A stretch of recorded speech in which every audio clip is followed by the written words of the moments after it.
Alright, gonna be making some beef tallow and burger today.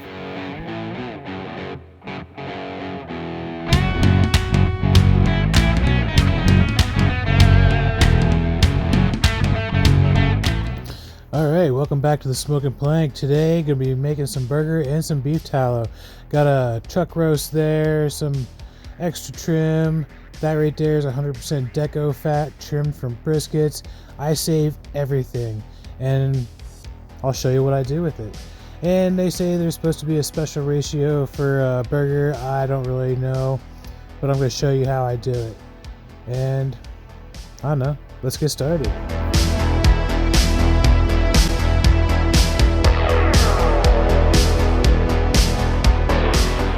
Just so everything grinds up really nice, some of this meat is still partially frozen, and I cut it into strips. And being frozen, it makes it easier to cut also. And also my meat grinder is definitely not the best, but I'll leave the link in the description below and you can check that out for yourself. And once I get it all cut into strips, I'll get everything lubed up. I use some vegetable oil just so it's not dry starting metal on metal.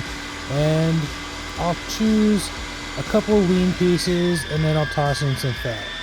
I'm trying to do at least a good 80-20 or a 70-30. And we're going to test this out. This is the second time I've ever made hamburger in my life.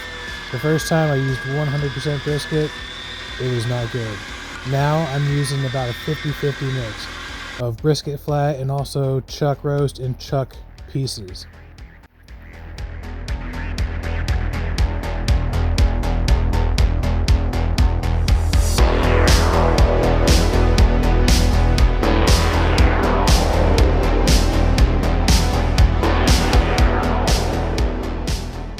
As you can see, it's not that bad of a mixture. I think I'm doing pretty good. Like, it looks like ground beef to me.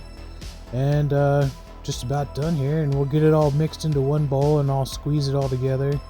As you can see there, you kind of mix everything up because it's like really airy when I first make it, because some of the beef and the bits are frozen. And we're gonna do a test burger here. It sizzles really nice, smells delicious.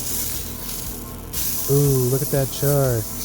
Yeah, I'd say it's got a decent fat content. I'm happy with that. Alright, now we're going to get started on the beef tallow.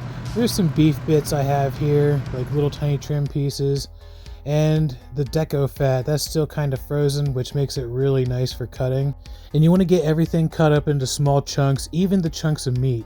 Because you'll see here once I add the water and get everything set up. But you want to go with small chunks because it'll render down faster and you'll end up with a better product.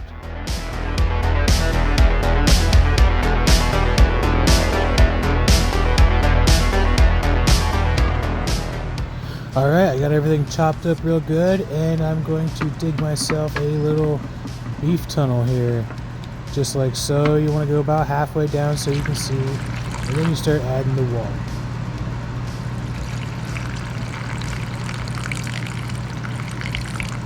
You want to add the water to about halfway or about 3/4.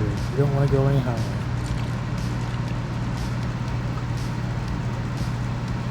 Now that'll turn into some really good broth. It'll collect all that collagen.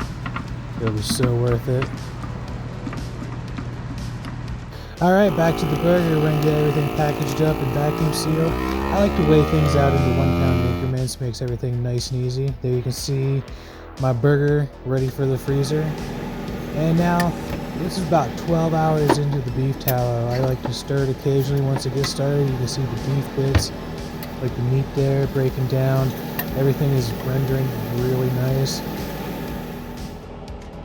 Now here we go, 24 hours later, and you can see it actually has a really nice yellow color to it. And I like to filter off all the bits.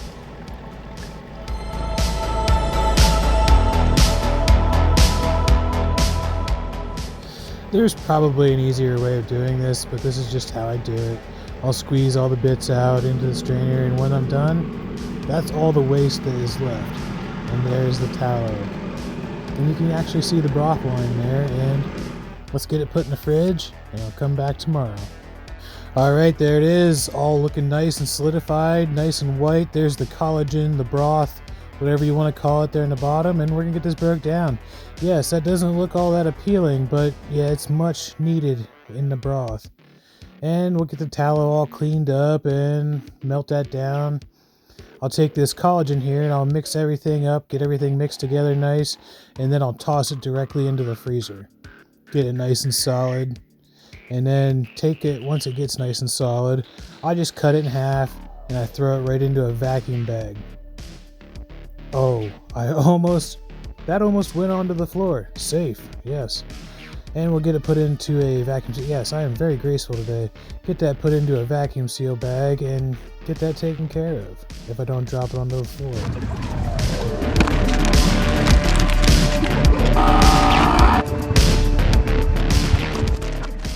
Now that I have the tallow melted down, I have these silicone butter molds. I can leave the links in the description for that too. I find them on Amazon. They're super cheap, and I highly suggest replacing them from time to time. But I just fill them up, make sure it's pretty even, toss it in the freezer, bam, got sticks of tallow. And here they are. And sometimes they can be a little hard to get out, but I don't know, they break out pretty easy. And tallow will last years in the freezer. It'll last months in your fridge just as it is. But I like to freeze it, and also the sticks make it so nice for using. You can use a half stick, put it back. It's very convenient. And there it is, all frozen up. That's how I make my tallow. And also, that's how I make my ground beef. And like always, thanks for watching.